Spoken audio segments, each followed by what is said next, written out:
What's up, and welcome back to the Ramble On podcast. It is the home of your 3-9 Loyola Chicago Ramblers.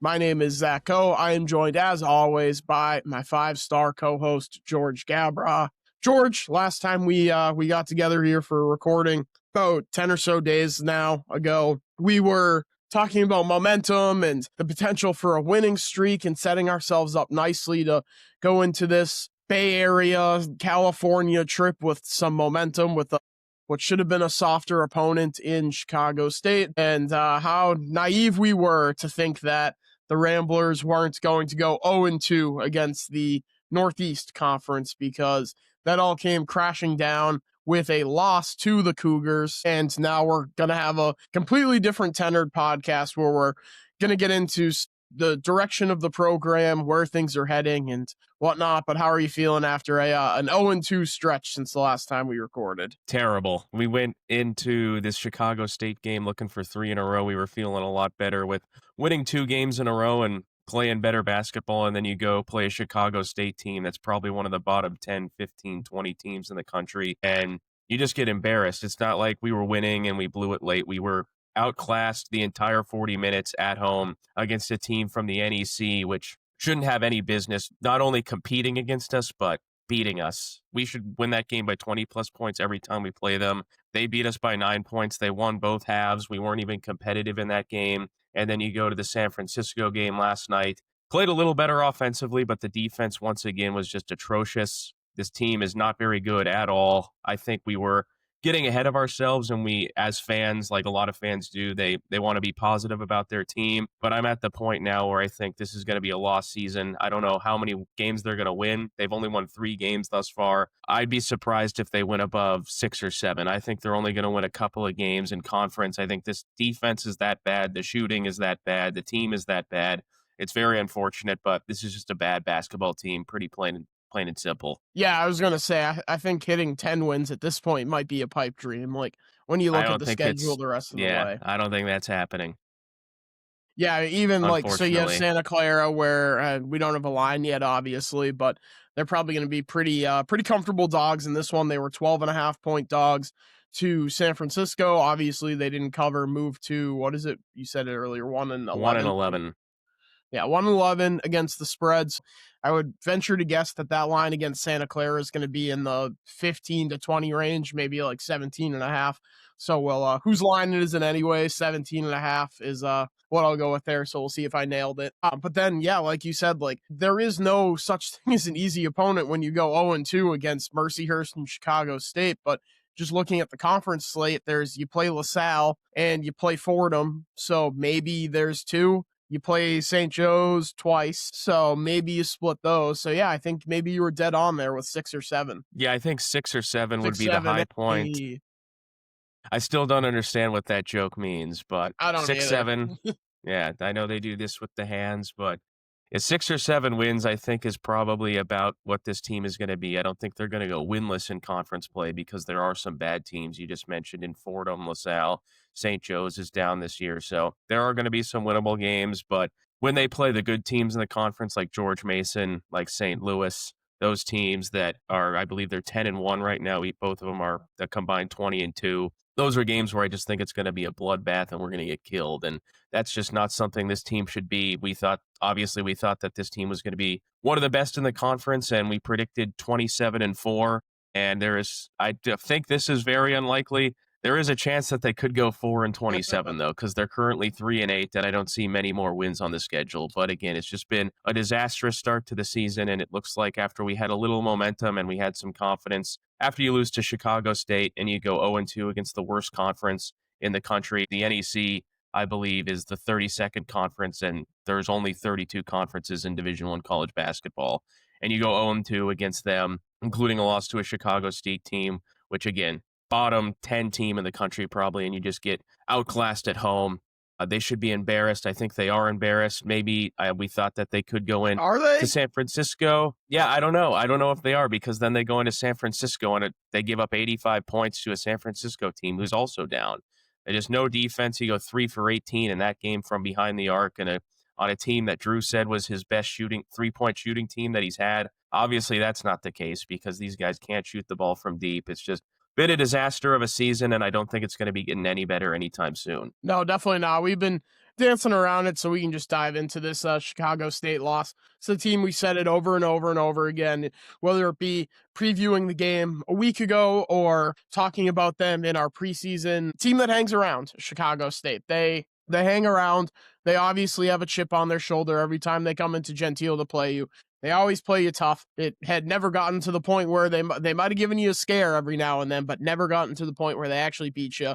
And honestly, we're morons for not seeing this coming from a country mile away. Like, obviously, with the way that this season has gone and the effort that they've put in, like, the team has been able to scrap for wins, like comfortable wins, but not by the margin that you would expect them to win in years past. So obviously, this was the year where they're a complete disaster that they were going to lose to them. But the defense, you mentioned it, is just a complete catastrophe, like an absolute abomination. And obviously, you mentioned the 3-point shooting, but so I don't know if you caught the Blurs breakdown video. First tweet from Blurs breakdown in 5 weeks. This team has broken their soul, but he broke down the 3-point shooting 45 threes in this one. Obviously, I just had the percentage in front of me and clicked away from it to look at the schedule.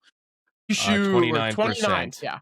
Yeah. 29%, 13 for 45 from beyond the arc. And effectively what Blur's breakdown says in their video is that Chicago State protects the paint. They want you to shoot them. And he kind of cut some clips, and it's just like a bunch of guys missing wide open threes. And at a certain point, you just need to be able to hit these shots. Like, I know I made fun of Gerard Mayo and said that I'm glad that Drew isn't doing the, well, once you step across those white lines, there's nothing I can do for you. But like, when you scheme up wide open looks and like maybe not even wide open, but still good to great looks, and you're just simply not knocking them down, like at that point, there actually is nothing coaching can do for you because you schemed yourself open. It's just not happening for you. And like you said, Drew said he called this one of his best shooting teams in his time at Loyola. I think he said only compared to his first year, and obviously they are just they're not anywhere close to that. This is not updated, so I'll pull the updated numbers as I give them. But 225 in the country in 3-point percentage at 32.7. They shot 29% in this one. It's just so bad. And at a certain point, obviously, yes, Chicago State wants to make life difficult for you in the paint. They want to give you open threes and dare you to make them. Your best player is a big man, and Xavier Ramos is an athletic, I won't call him a big, but he's a bigger athletic wing. So why not just just out athlete them inside? Like, just get the ball to Miles Rubin and just let him be a better basketball player than all these guys. At a certain point, just aimlessly chucking up 45 threes when they're clearly not falling, even if that's what they want you to do.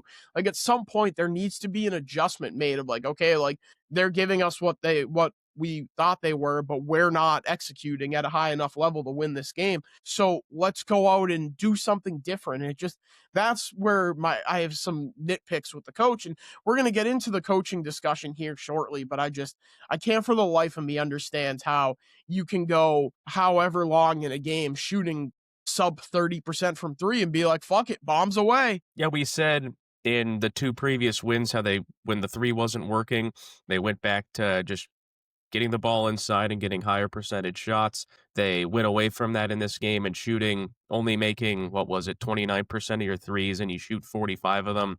That is not a winning recipe. This is a game that started 0-0 for the first 4 minutes. They went to the first media timeout at 0-0. So in 36 minutes, you let Chicago State score 84 points. You could only muster 75 points. And just all around, it was a bad game, bad performance. This is a Chicago State team that lost by 30 to DePaul. They lost by 32 to Butler. They lost to a really bad UIC team. They got killed by Iowa. They lost by 42 to Illinois State, Illinois State was a team that we used to dominate in the Missouri Valley year after year after year. And Illinois State, they've gone up. They're a lot better than they have been, and they're going in the right direction. They're certainly better than we are. But we lose to them by convincingly, and they welcome them into their arena, and they beat them by 42 points. So that just kind of shows you where this team is at right now when you're playing a team like Chicago State and you can't figure out a way to beat them with more talent. I don't think there's a question that we have more talent than them. Obviously, the talent isn't what we thought it was going to be, but I think this team is more talented than Chicago State. We just got outplayed, outcoached in every facet, and it was just, again, I've said it a few times, I'll say it again, it was an embarrassment. Yeah, just to update the numbers quickly on the three-point shooting after last night, they now rank 263rd in the nation in three-point percentage. So pretty close to being a bottom 100 three-point shooting team. And you're chucking up 45 of them in a game. And at a certain point, you do need to make them. But I don't know what to say at this point. Like, it's just this team has completely beaten me down, and disgustingly enough, like the turnovers too. So Chicago State comes into this one averaging 12.6 turnovers a game, good for 12 points off of turnovers. You turn the ball over 17 times, leading to 19 points for them. It's just, and what, you lose by 9? Yeah, you lose by 9. You turn the ball over 17 times, leading to 19 points. Even if you just bring yourself back down to the average for Chicago State, you turn the ball over 12 times and it leads to 12 points off turnovers for them. All of a sudden, it's a 2-point game, and then you're just right within the margin at the end of it. Then you're a couple bounces going your way, but at this point, like that even feels too optimistic to be talking about with this team. But the defense, this is really where I think the crux of the problem is on defense. It is a complete abomination. You allow a Chicago State team that at the time of playing them ranked 334th in the country in points per game, 64.3, and 323rd in field goal percentage, 41.5, to score 85 points to Chicago State, 49 in the second half. And I understand some of that comes from the foul game in the second half, but if Chicago State is scoring anywhere near 50 points and a half against you, you're doing something wrong. No, you're doing something very wrong on the defensive side. And I just don't know how it's going to get better. Like, I do know how it's going to get better. It's not. It's not, yeah. And they didn't score for the first 4 minutes of the first half. So that was it. They scored 84 points on you in 36 minutes, just a complete abomination, a complete disaster. And again, we thought we were going in the right direction here. You go out and lay an egg like that against a team like Chicago State. And again, we're harping on how bad Chicago State is. At least they're better than us, because they went out there and they dominated again from start to finish. Congrats to them. I know that's a huge. Go ahead, yeah. They certainly have more heart than this team. That much I can tell you for free. Yeah, 100%. And those kids went out there and they played their butts off, and we said it. They definitely had this game circled. Playing a team in your own city that gets a lot more hype, a lot more attention from the media. You're the little brother. They wanted to come in here and show that they can compete, and that's exactly what they did. So again, hats off to Chicago State. That was a great win for them, and that was their first win of the season and their only win of the season to this point over a Division I opponent. So they'll get into neck play, and I'm sure they'll be able to beat some teams, because that conference is just filled with a bunch of bad teams. But again, we are 0-2 against that conference, so that just kind of tells you how bad we are. Does Chicago State and Mercyhurst play each other? The winner of that game gets to take our spot in the 8th. They do. I believe every team plays each other twice, because it's only an 8-man conference, and I believe that this schedule? They play. So this is insane. Chicago State plays on January 23rd at St. Francis. 25th, they play at Mercyhurst, and then the 29th, they play at home versus St. Francis, and the 31st play at home against Mercyhurst. So they see the same two teams for 4 straight games. Yeah, I'm looking at that. That is a gauntlet, though. St. Francis and Mercyhurst, and then you got Central Connecticut on deck. Yeah, I don't know. Like, all the other games are evenly spread out, but those 4 games in the middle are just stacked right on top of each other. Interesting. Anyways, we don't need to break down Chicago State's schedule, even though that would probably be way more entertaining than talking about this team. So, stop me if you've heard this before. A role player on an awful team had a career game against you. Doyle Heard it many times. the third ties a career best 22 in this one. CJ Ray coming over from D2 Southern Arkansas this year. He tied, or it was his D1 high this season at 19. He scored 22 a couple times with Southern Arkansas. You just can't be every game. It feels like there's a guy that's having a career night against you. And I know we harp on it over and over again, but like at a certain point, like, and even last night, you take away Beasley and Tyrone Riley. That's his name, right? Yeah, Tyrone Riley goes off against you, averaging 12 points a game this year, and he pops off for 20 against you. It's so frustrating that even when you do a good job defensively with someone's best player, that you just allow somebody else to go off against you. And I'm quickly looking. Yes, a career high for, oh no, never mind. He put up 28 against Chicago State last year. So not a career high for Tyrone Riley against you, but pretty close. Yeah. So yeah, I don't know. The defense isn't going to get better, and it's all effort based is what it comes down to. Like, this team just doesn't care.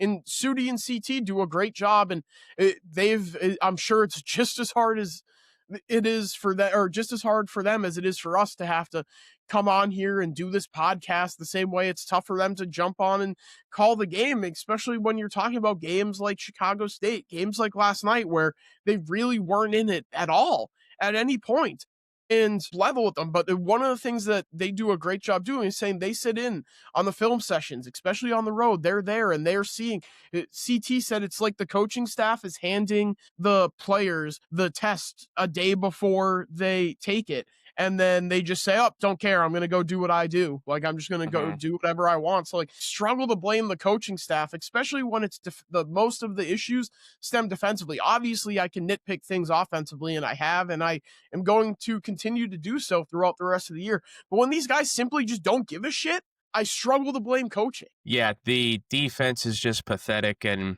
I know I sent this clip to you. I think we might have talked about it on the last episode as well, but it was AJ Storr, who's at his fourth school in 4 years, and they ask him about effort, and he's sitting on the podium with Chris Beard. And obviously they're asking Storr that because he just wasn't giving any effort on defense. He starts answering the question, and Beard cuts him off, and he says, yeah, we'll play new players. We'll play different players. It'll get fixed. And it just seems like whoever Drew puts in there, it's not getting fixed. The defense is just pathetic. Defense is 90% effort. Yes, you can be a great defender, but 90% of it is just effort and playing hard on that side of the ball. And it just seems like a lot of these guys think they're in the NBA and they don't have to come out and play defense every night. And when you're not shooting the ball well from three and you're not scoring the ball and you're not putting the ball and putting up 90 to 100 points every night, when you're giving up the 84.5 over your last two games, especially 85 to Chicago State, you're just not going to win. And it's pretty simple. And these guys, I don't know what the deal is. You can coach and yell at them all you want, but at a certain point, guys are just going to do what they want to do. And it seems like this group of guys in particular, for the most part, do not care about playing defense whatsoever. Yeah, and it's tough too, because obviously, like Beard said, we can play other guys. We can play different guys. Who else can you play? Yeah, we don't have any other guys. Yeah, exactly. Like last night, obviously, Alex Richardson, who continues to be useless, and Miles Rubin get into foul trouble. So we have to see Braden Young play some minutes in the second half. And it was a complete mismatch defensively. Like, I mean, I'm sure he was out there trying his hardest, but like at a certain point, there was a talent discrepancy between Braden Young and what was his name? Marcus Fuchs. Yeah, something like that. Yeah. Yeah, guy that was on Rhode Island the last couple. David Fuchs. Great name. Whatever. Yeah, David Fuchs. Buddy, does he ever? So like at a certain point, like he was just getting blown by. Like it was just a complete mismatch off the dribble. It was a talent discrepancy, but there is nobody else to play. And last night, I think it was a lot of I guess just quickly, we can wrap things up on the Chicago State game. I don't have any other thoughts other than you're 0-2 against the Northeastern Conference this year, or the Northeast Conference this year. Third bye game loss of the season. Inexcusable, unacceptable. I think all the questions about the direction of the program, whether or not Drew's the guy to continue on after this year, are completely fair, and we're going to have that conversation after we do this San Francisco game. But it just disgusting, terrible, no good, awful, whatever bad analogy you want to use, it's probably too nice to this team for how awful this is. Yep, perfectly said. I don't have anything else to add to this. I think we've explained and said how terrible it was. And again, I think he said it. We were maybe being a little too kind, because what we saw on Sunday in this game was just awful. Yeah. Yep. Terrible, no good, unacceptable. But we'll continue on. Another loss. I think we're going to be saying that a lot for the rest of the season. Dons, 85, Ramblers, 71. We didn't mention this in the bright spots of the Chicago State game. Xavier Ramos is a difference maker. He returned in the Chicago State game. Now his second game, he's got Zach versus Math, 35 points in his first two games. Leading the team He in both games, yeah. Yes, yeah. Yeah, so he's been, and I saw people say this on Twitter. I had the same thought watching him play last night. It's just I can't help but wonder what the record would look like if he was here the entire year. I don't think it would be that much better, but I do think he would have been worth another win here or there at minimum. So, Mhm. yeah, so he's been incredible, showing his athleticism, getting to the rim. Haven't really seen it from beyond the arc yet, but that's not really a part of his game that I'm really looking for. We already have Josh Joseph shooting tour dates from the perimeter instead of using his size to get down low. So I don't really need to see Xavier Amos doing the same thing. And I think that Josh Joseph has kind of gotten a pass from us because of how bad everybody else has been. He has been a massive disappointment. And ever since Drew gave that, he's playing like a lapdog analogy on one of his post games. I've kind of been watching him, and you can kind of see where he is playing like that. Like he spends too much time on the perimeter, too much time trying to take spot up threes, and like obviously he can make threes, but that's not the part of his, like that's not why they brought him to Loyola. They weren't like, oh, we need Josh Joseph here because he can spot up from three.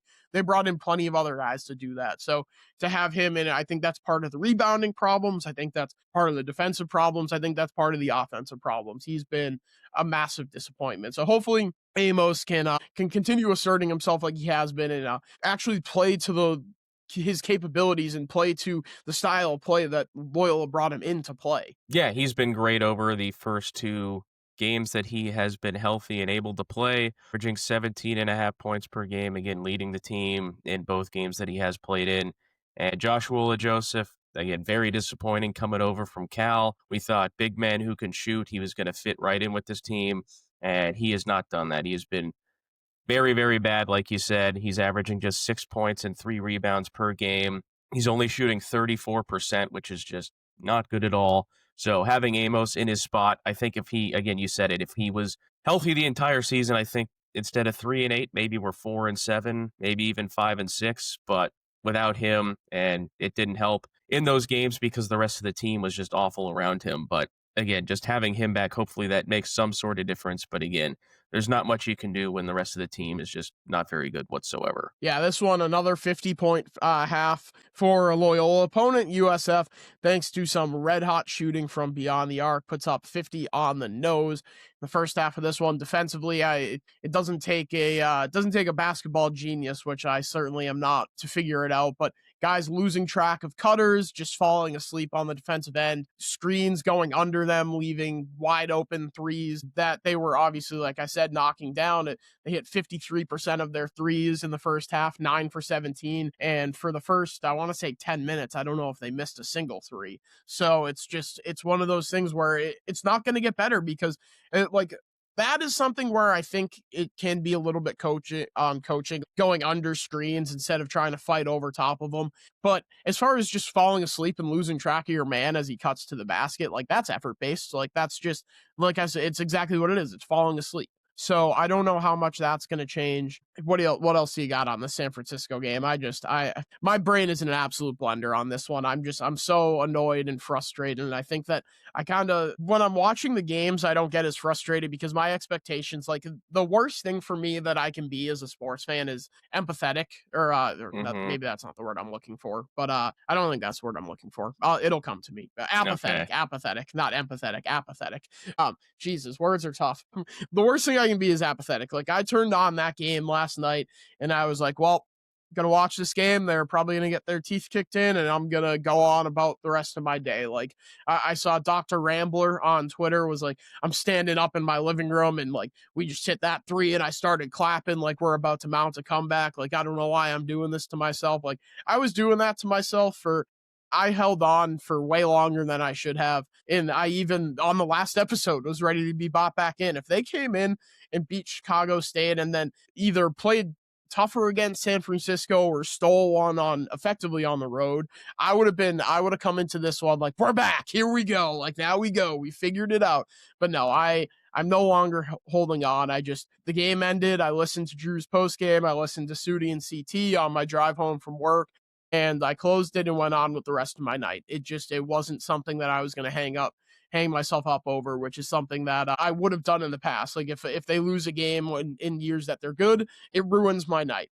Last night, that was not the case, and it won't be the case for the rest of the season. So I don't expect anything from them the rest of the year. Yep, I don't either. I think I got everything out just complaining wise against Chicago State. But again, it was just another terrible performance. They shot just 3 of 18 from beyond the arc. That's a measly 17%.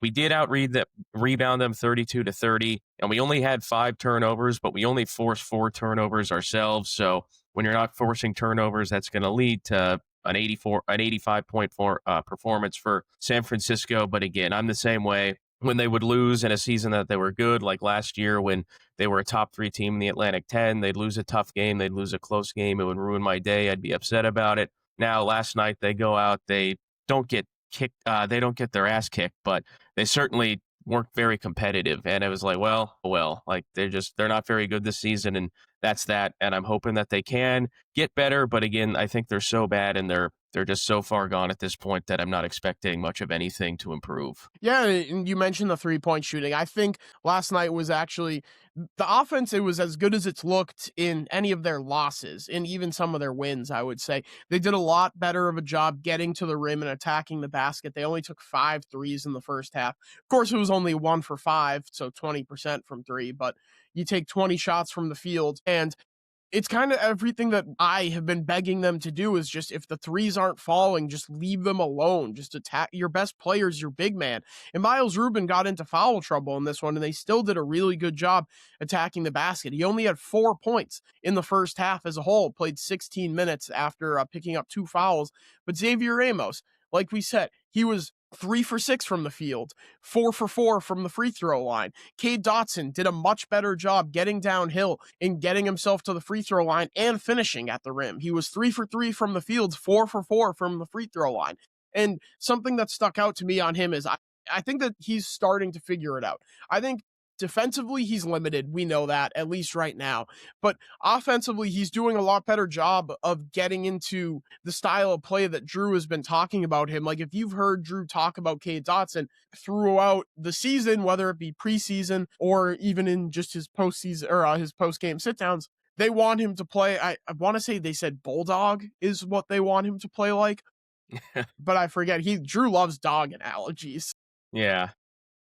But he's doing a lot better job. He said that they showed Cade clips they play a similar defense to Fordham, and San Francisco does, Fordham and St. Louis. So they showed Cade clips of guys like Sheldon attacking that defense. And Drew says he's a lot better at getting to the rim and finishing around the rim and drawing contact than those guys who would just pull up for elbow jumpers. But it was kind of felt like for him, like it was starting to click for Cade. So offensively, I think he's coming along nicely. And it's like we said, and Drew said it, he played less minutes than Daniil Glasgow last year at New Mexico. So this is a kid that's still coming along. Unfortunately, I don't think he's going to be here after this season to continue to grow and continue to progress. So we're not going to see the fruits of that labor of this coaching staff moving forward if things continue this way, because why would any of these guys stick around on this train wreck? Fortunately, defensively, I don't think he could guard me.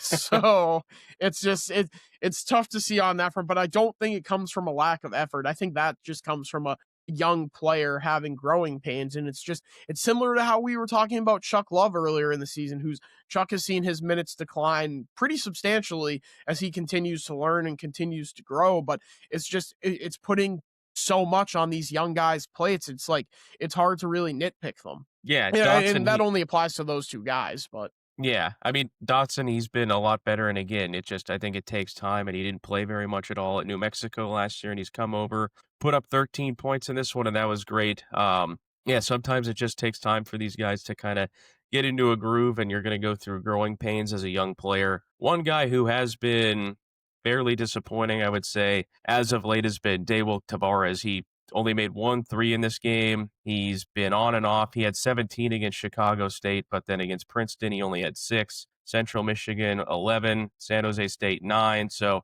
this was a guy that we thought could be a double-digit scorer. He is averaging 10.7 points per game, but I think a lot of that came early on when he had 16, 16, and 15 in the first handful of games. So certainly he's been a bit disappointing here, as have a lot of guys, but it is nice to see at least Dotson coming through and playing a lot better as he gets more adjusted to playing more minutes at the D1 level here. Yeah, and he was both of our what did we call it? Best newcomer or like newcomer of the year or something like that. Have been terrible. Both of them are they have not been looking good at all. And Dom Harris, we didn't even see in this one. I don't know if he was still nursing any injuries or what a terrible anything, pick that was. Yeah, like at this point, I think it's fair to say that, like, I think that I mentioned that I feel like we've kind of been a little bit light on Josh Joseph in terms of the way he plays. And I think a lot of that is because so much of our anger and angst has been focused on Dom Harris and poor Alex Richardson. I just don't like, it's weird too, because obviously you have Cam kind of being like no offense, Cam, like a Ophie kind of big man. Mm-hmm. But every single one of that builds big man that they brought in has failed miserably after that. Like Jacob Hudson was kind of that similar build. He was awful. Didn't know how to not travel. Yeah. And then now Alex Richardson, he's kind of a similar build. Obviously, I think he's a little more like built than Cam. It's tough to compare these guys to what is probably, I don't know, every time I make these kind of all-time comparisons, I get myself into trouble on Twitter. So I don't want to call Cam the best player in program history, but he's the best modern player in program history, I would say. I would say best player in program history. But see, like, but then like you'll get the people on Twitter being like, "Oh, well, technically they had a number 1 pick in this before there was a 3-point line." And it's like, if people want to come after me, I'm wide open. GG Gabra on Twitter. Yeah. And that's always been my mentality with things like two of my biggest things when looking at the history of sports is, one, I don't care if it happens before I was born or before I can remember. So like the Bill Buckner play where the ball went under his legs, they lose the World Series. Don't give a shit. Could not care less about that. And the Aaron Boone home run in 2003, I was 4 years old. I have zero recollection of that. Don't care. To me, the Aaron Boone home run has done way more harm to the Yankees than it did good, because they're letting him continue to manage the team into the grounds. So I kind of, not that I don't care that they had a number 1 pick and won a national championship and all that stuff. I refuse to say that any of those players were as good at basketball as players that are playing in the modern era. It's that simple. The game and humans have evolved athletically so much over the last 80 years since that happened, or whatever it would have been, 60 years since that happened, that it's like there just is no possible way that those guys were as good at basketball. It's like people saying that Babe Ruth is the greatest baseball player of all time. Yeah. No, and I said this on Entering Kenmore. No, Babe Ruth was a fat piece of shit. So, like, that's where I stand in terms of how I historically view sports. Like, I just think that everybody that plays now is so much better than anybody that would have been playing back then. So yeah, so Cam, I'll say it with you. Cam, the best player in program history. It's unfair to compare these guys to that, all that to say. Yeah. But it's just been, that build has not worked since Cam Krutwig, and I think that's an anomaly that it works so well with him. Yeah, it hasn't. It's been very disappointing, and we love watching him. Not only was he just a great player down low, he was a great passer, he was a great scorer, he was just great in all facets of the game, and we have not seen that replicated at that position in the way that he could play since he left. But yeah, I don't have too much else to say on this game. Just a couple of things. We're giving up 76.7 points per game after last night. That's 219th in the country. Not only are we bad, but we're really, really bad on defense. And back in the day with Cam Krutwig and those teams that were going to the tournament and winning conference championships, they had one of the best defenses in the country, and they built their team around defense. This team is not built around defense. Their defense is not good. 219th in the country is bad, and if that keeps up again, they're not going to win very many games. Okay. The West Pine Bills on Twitter every now and then tweets out the Torvik rankings for the conference with the preseason expectations filtered out of it. By adjusted defensive efficiency, the Ramblers rank 300th in the country. So we're talking about a bottom 11 defense in the country. And I said it, you said it last night to me when we were texting about the game, that exactly what you said. This isn't the Loyola defenses that we become accustomed to seeing over the last, call it a decade, give or take. And it's not even close to that. Like I said it, if they were even a little bit competent and still playing in the like 150 to 200 range of defense in any of the rankings, then that would have been one thing. You probably can talk about, like we said when talking about Xavier Amos, maybe we're talking about 4 and whatever, or 5 and whatever, or 6 and 7, all that thing, but Hmm. they're not. They're playing bottom 11 defense in the country. I mean, I gave you the numbers that with Chicago State, they allowed 84 points to Chicago State, one of the worst teams in the country. 85 points to San Francisco is one thing. Obviously, it's a down year for them, but I at least would have been able to swallow that.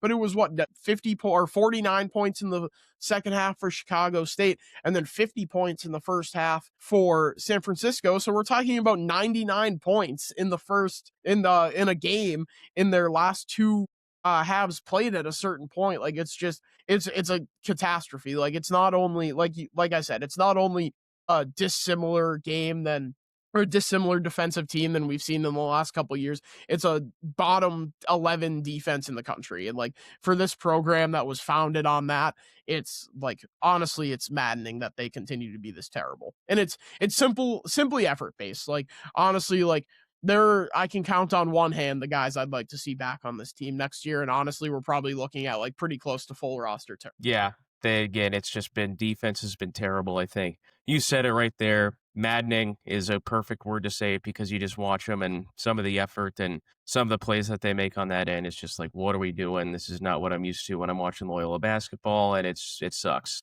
But the last thing I did want to touch on here was only 6 assists last night as a team, and Dotson had 3 of those. But when you only have 6 assists, that just kind of tells you everything you need to know. The offense not moving the ball well enough as they should. They're not trying to get the extra pass. They're not trying to find the open look. And even though they did score 71 points, which again still isn't fantastic, they shot again 17% from 3. And when you only have 6 assists, that just is kind of telling on where this team has been on the offensive side of the floor. Yeah, and last night I think the biggest issue offensively was simply just the trouble that Miles Rubin got into foul-wise. He finishes the game with 4, but he's only able to be out there 24 minutes in this one and only scores 6 points. And you look at the box score, and obviously Justin Moore, another pretty solid game. Only 1 assist, though. Like you said, 15 points. Cade Dotson, we mentioned him, 13. Xavier Amos, 17. It just, and CT kind of said it was like they were lacking just like one more guy to kind of push them over the hump offensively and kind of make this a lot closer than a 14-point game. And it just never came. But it also doesn't help when you can't get a stop. Like they could have scored all the points in the world. It wouldn't have mattered because the pace only would have picked up and San Francisco would have just kept scoring at will because your defense can't do anything about it. So it's until the defense gets figured out, I think they could be averaging 100 points a game and it wouldn't matter. They would still be losing. Yeah, completely agree. The defense has to get figured out, or again, they're only going to win a couple of conference games and they're not even going to come close to stiffing double digits. So they got to figure that out. They got to figure a lot of things out. They're playing on Saturday. They've got a big break in between that and the game that they're playing on the 31st, New Year's Eve against Rhode Island when A-10 play starts. So maybe they can figure something out in that stretch. Practicing and maybe a little time off will do them some good. But again, my hopes are completely dead, and I think this team is just going in the complete wrong direction. I don't see them winning more than a couple more games this season, and it's very disappointing to watch.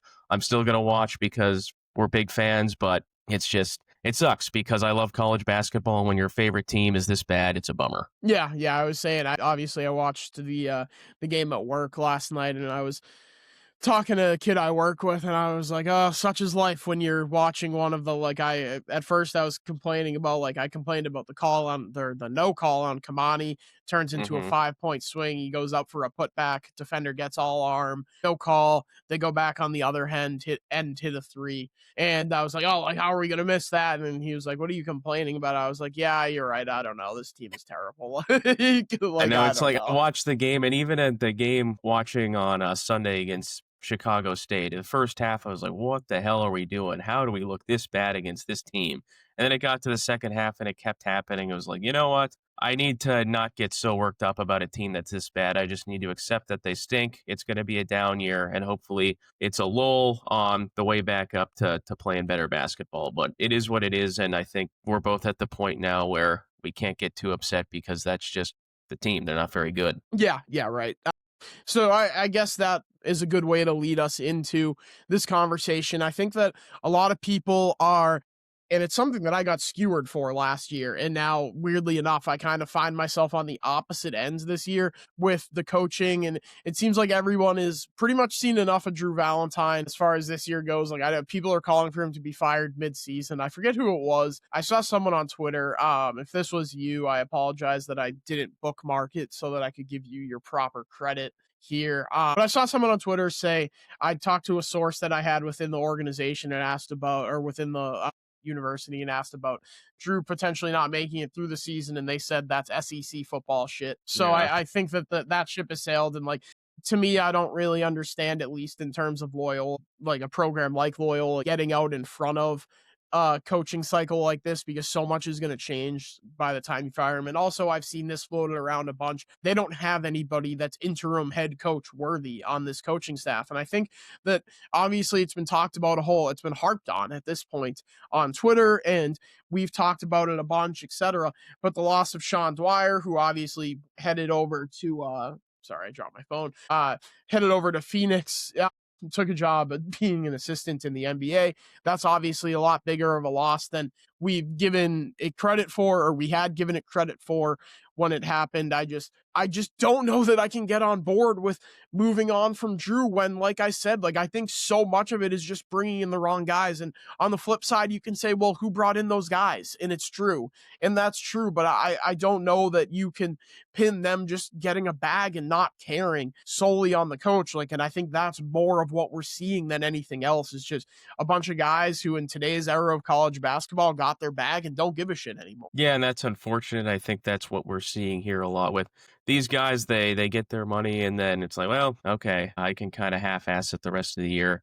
But we talked about this last night, and we've been talking about it for like the last week or two. And I think I'm officially on the, if this thing doesn't turn around, we should look for a new coach at the end of the season. I don't think they should be firing right now. It's conference play hasn't even started. And again, there's just like that 1 or 2%, or maybe they can turn this thing around. But again, I don't think that's going to happen. You got to give them at least a chance to do that. But just looking at his tenure as the head coach, this is his 5th season. The first year, great year. You go to the NCAA tournament, you win the Missouri Valley Conference, you're an 8 seed, you're a single-digit seed. That's fantastic. But then you get blown out against Ohio State. And again, that was with Porter's players. So he takes over with new players and he starts to build the roster. His first year in the A-10, they finished either last or second to last. I forget what it was, but Believe just it was not a good last. season. Yeah, I think it was. So not a good year. And we're thinking, well, if he doesn't have Porter's players, what is this going to look like with him bringing in his own guys? How is he going to be able to recruit and develop guys? Next 2 years are good. They're not great, but they're good. They finished in the top 5 in the A-10 both seasons. Last year, they had a real shot to beat VCU and get to the conference championship game, and they win that. They go to the dance. Couldn't get it done. But again, just good, not great. And then this year has been a complete catastrophe. It's been terrible. So again, I haven't seen him really take us to that next level, which is what we were kind of hoping that he would be able to do and maintain that success that Porter has had. I don't know who the first guy you would be to bring in is. But again, I think you got to let the season play out. But if it keeps going this way, I think they maybe should be looking at a different direction. And I know we differ there, but that's kind of where I'm at right now. Yeah, so for me, my thing is I don't really like, so I obviously deal with, like, I think and I'm not saying this is what is happening here on Loyola Twitter, because I do think that you make a solid argument. I think everyone that's ready to move on makes a solid argument. I think it's fair to start questioning the direction, or have been questioning the direction this program is going in. But I don't love to immediately call for a guy's job when I don't have a clear-cut replacement in mind. Like, I don't Yeah. know, and obviously it's a little different and obviously breaking a cardinal sin here in crossing sports, but I deal with so many people working Red Sox post game that is just the first thing they do whenever things are going wrong is, oh, fire Cora, dude. And the first pushback I say is, okay, who are you going to bring in that's better than Alex Cora? And they have a lazy response. And obviously there is people with lazy responses on Loyola Twitter being like, for the Red Sox, it's just fucking Veritek guy. He's the captain. Make him the manager. And again, like, that's the lazy answer. And I think Porter has been a name that's thrown out a ton. I don't know if Oklahoma's going to move on. Like, they haven't been similar to how they were expecting him to take them to the Loyola levels. Like, we were expecting Drew to take us up another notch there. That really hasn't happened there. I've seen a lot of assistants get thrown around. Luke Murray, Bill Murray's son, is Dan Hurley's top assistant at UConn. Is he looking to make a jump like that? Is his name Casey Alexander, I want to say, the Belmont head coach? Seen him a bunch. Obviously, the joke on A10 Twitter is Travis Ford, who is the former St. Louis head coach, who I don't want any part of, and I don't think anybody should want any part of. So I just, without having a guy where I'm like, this is the guy in mind, I struggle to say, okay, we got to replace Drew. And also part of it is, like I said, like, I just don't know how much I can blame on just these malcontent players just going out there and not trying. Like, obviously, like I said, I think there's blame to be placed on Drew and blame to be placed on the coaching staff by things like, oh, we're going under screens instead of going over top of them and setting up open threes, or okay, we're shooting however many threes in the first half against Chicago State. None of them are falling, and at halftime, we're not making any adjustments. Things like that. But like I said, at a certain point, I think it's the wrong players, and I think there's blame to be placed on Drew. But also, I just don't know where you go from here. Like, I've said it on Twitter a couple times. To me, this becomes the most important. If you do move on from Drew, which I would guess that they're going to at the end of the season if things continue this way, this becomes the most important hire in program history. And I don't think that's a take that I'll get backlash for. You have to nail it. You have to get a guy who's going to come in and immediately bring you to. You said it when you were talking about Drew's first however many years here. For the last 2 years, it was a A10 regular season championship and a top 5 finish. You need to get someone that you're sure can take you to that level and higher. If you miss on this opportunity and miss on this hire, it's something we talked about when we previewed Wichita State. You are at I was just going to say that. Great risk. You become Wichita falling State. back. Yeah, you are at great risk of falling back into obscurity. And I saw some people on A10 Twitter being like, I always thought that this was a bad addition to the league. I thought they were just a flash in the pan that got hot at the right time. And if you whiff on this hire, you are that much closer to proving them right. Mm-hmm. So I guess part of it is just I'm scared. Yeah, it would be a big decision, and it could go poorly. But at this point, I think, again, if they keep playing this poorly, I think it is something they should look after. And I'm just looking at guys in the Missouri Valley. My first pick would probably be Brian Wardle from Bradley. He's taken that program and been second behind Drake for the last few seasons after Loyola's left. I think with the resources at Loyola, he would be a great fit. Ryan Pedon at Illinois State, he's turned that thing around over the last couple of years. I think, again, going from Illinois State and Bloomington to Chicago, more resources, I think that could be something. And then another guy who I don't think is leaving, but Ben Jacobson, he's been there for 20-plus years at Northern Iowa. That's a program that's consistently in the tournament hunt, that's consistently in the top 3 of the Valley. And again, you bring them over from a school like that to a school like Loyola where you're going to have more resources, more NIL to spend, and you're in Chicago. I think those guys could all be great fits. I think I'm getting ahead of myself here. There's obviously a lot of names you can look at, and I'm hoping that this thing can get turned around, but I am at the point now where if it doesn't get turned around, I've kind of seen enough, and I think we should be looking to go in another direction, and I hope Drew can prove me wrong, because seems like a great guy. The players love him, and he loves the city of Chicago, and he's been fantastic. But again, it just has not gone well this season, and I guess my expectations are very high because Loyola in previous seasons before they made that Final Four run, they've been a bottom feeder in the Valley. They've been no good in the Horizon League before that.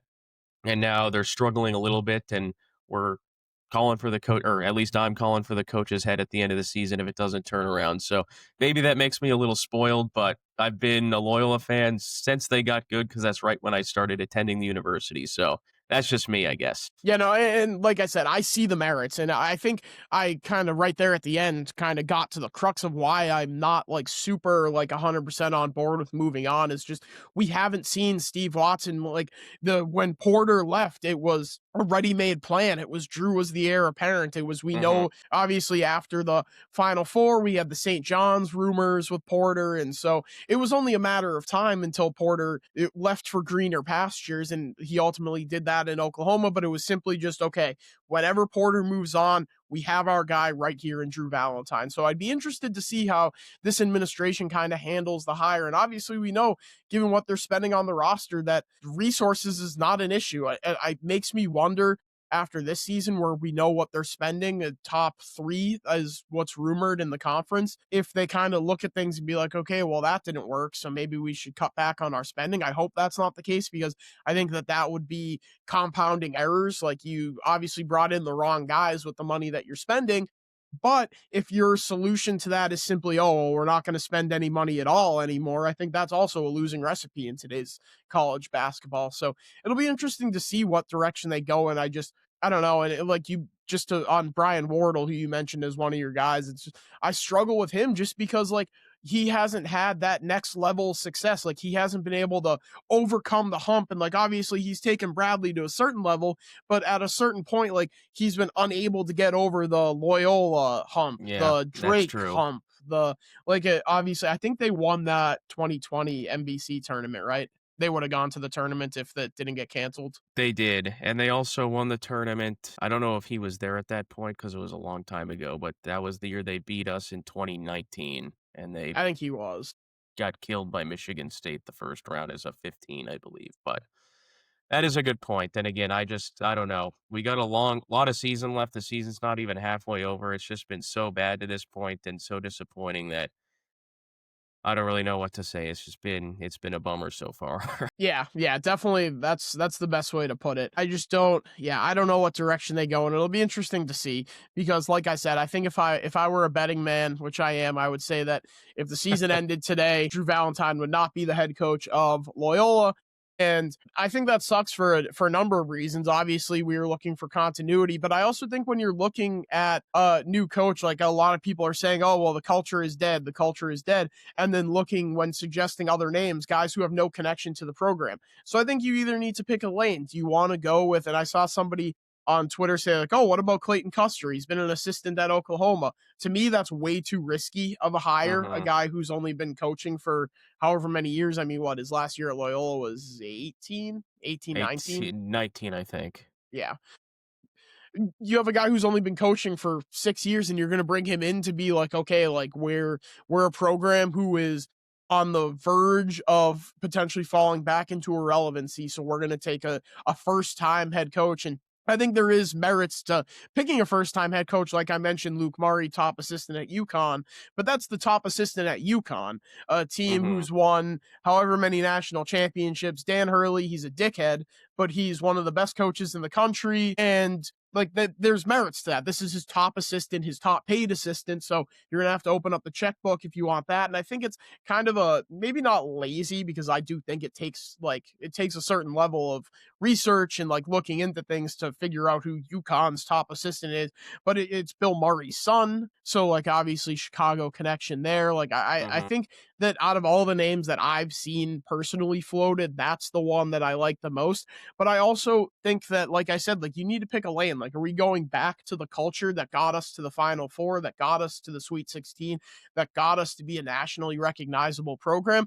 Or are we going in a different direction and saying that worked and that was great, but we're going to try to do something new because that culture is no longer possible to achieve in the new age of college basketball. And I think that's maybe eventually where I end up falling when it's all said and done. We'll see how my takes evolve over the course of the season, but like I just don't know where you go if you do move on from Drew. Yeah, it's a good point, and I think I differ again.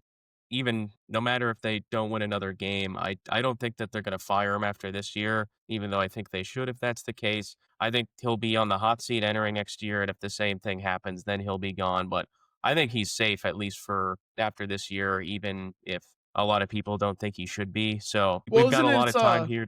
Oh, go ahead. I think it's a 5-year contract, and this is year 5, so they would have to extend Oh, him, I okay. believe. Yeah. Well, then So maybe not. So maybe it's not a firing. Maybe it's just a parting of ways and they don't re-sign him, kind of what the Cowboys did with Mike McCarthy after this past 2024 season. So yeah, I do yeah, wonder that's how I that didn't know that. impacts Okay. things with Michigan State, like because obviously everyone had been kind of talking about Drew as the Yeah. heir apparent to Tom Izzo, and now I don't Izzo think that's announces he's the retiring and case Drew's anymore. bottoming out. Yeah, Yeah. like, yeah, it would be interesting. I wonder, like, I assume that Izzo's going to have a massive hand in picking his successor the same way that Mhm. Krzyzewski and Roy Williams and all those guys. So I wonder if he just says, I don't care that he's bottoming out. Like, this is the guy. Like, I still believe Yeah. he's a coach. He's like a guy that can do it. And I don't think even if they do move on, like Drew is what, 39 years old.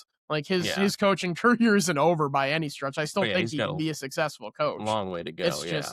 just it's at the point where like I said, I'm not there. Well, I've been there and then I've been back and then I've been there and been like I'm truly on the fence about what I think they should do. I just like I said, like the unknown is the scary part to me. We just haven't seen this administration make a hire as critical as this one. So like we said, and I don't want to keep talking in circles. Like we're like firmly on the Wichita State bubble at this point. Mhm. Yep, we are. And again, we've got another 2-3 months to kind of figure this out, and hopefully they can turn it around and prove us wrong. But again, I think that this is something we can keep an eye on and see what people are saying. We still got a long way to go until any decision is made because they're not going to fire him in the middle of the season. It's just not going to happen. So we can see how the rest of the season plays out here. But again, it's just something you got to kind of discuss because the team has been that bad. Yeah, and I think we've done a good job not jumping the gun on that, but at this Hmm. point, sitting at 3-9 and looking as horrid as they have looked. I mean, when you're talking about losing to Chicago State, losing to Mercyhurst,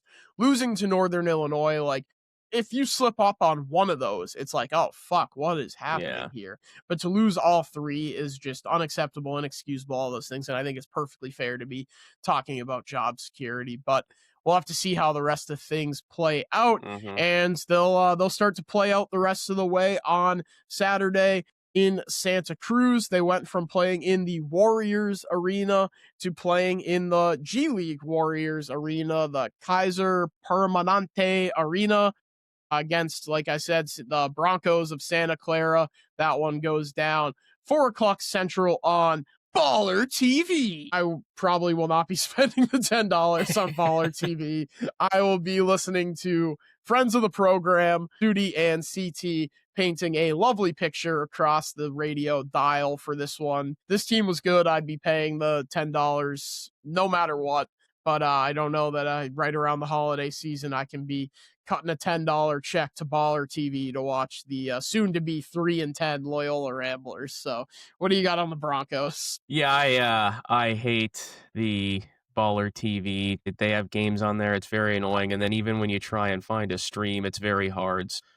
We'll see what happens. Hopefully, we can find some sort of stream or something. But again, $10 to watch a team that this bad is not ideal. But yeah, the Broncos, they come into this game. They are sitting at 9-3. They're 71st in the net. This is likely going to be our toughest non-con game on the schedule. To close out non-conference play, I'd say they're right around the talent level of Colorado State, maybe just a notch or two behind the Rams. So it's going to be a very difficult game. They're 71st in Ken Palm, 68th offensive rating, 81st defensive rating. They've beaten some good teams such as Xavier, McNeese State, Minnesota, and the losses have been to very good teams as well. They lost to St. Louis. They lost to Arizona State the other night by just 3 points, and they lost to a They good New blew a Mexico massive team. lead in that one. Oh, they did. I didn't see I didn't catch the end of it, but Yeah, yeah, they. they were up like almost 20 in the first half and ended up losing. I was on them on the money line. That's the No, only reason I know okay. that. Loss, but yeah, they lost that Yeah. one by 3. So they could easily be 10-2 with a victory over an ASU team that has surprised a lot of people this year in a good way.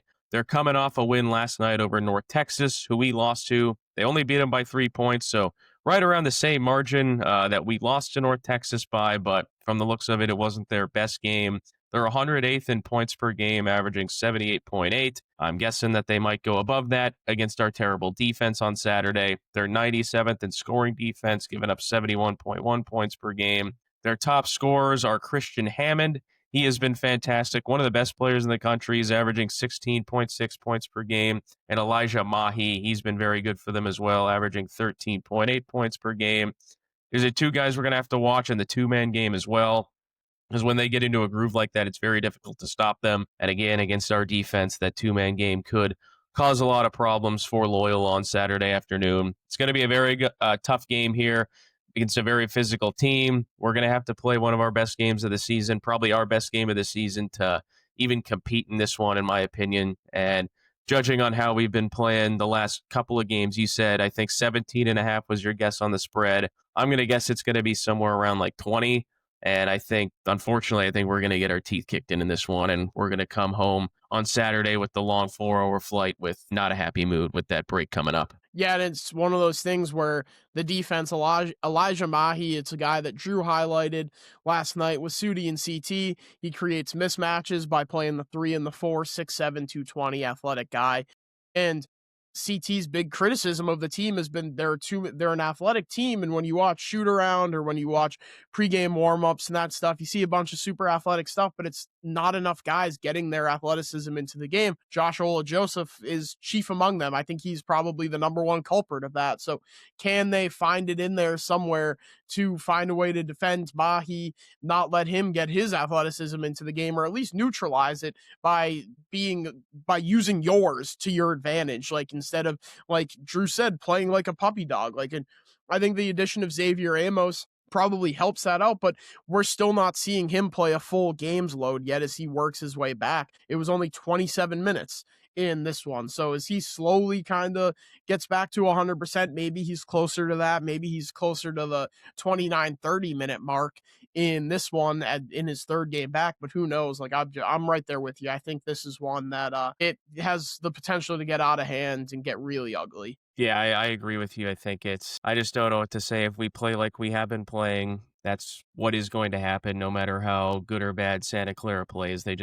They've got better players than us. They've been better coached than us this year, in my opinion. They've been playing a lot better in every aspect on both offense, defense. I know there's no special teams in basketball, but if there was, they'd be beating us in that category as well. So we will see what happens. Hopefully we can win one before entering the break and getting some momentum into conference play. But I think we've both learned our lesson here to not get our hopes up. And again, it's a bummer to predict a blowout, but that is my prediction here. Yeah, I'm right there with you. I think they're going to get absolutely destroyed, blown out, whatever you want to say, whatever analogy you want to use for getting boat raced. I think that's what we're setting ourselves up for on Saturday against the Broncos in this one. It's just, it's a season from hell, and that is going to continue that way. I don't have too much on it other than that.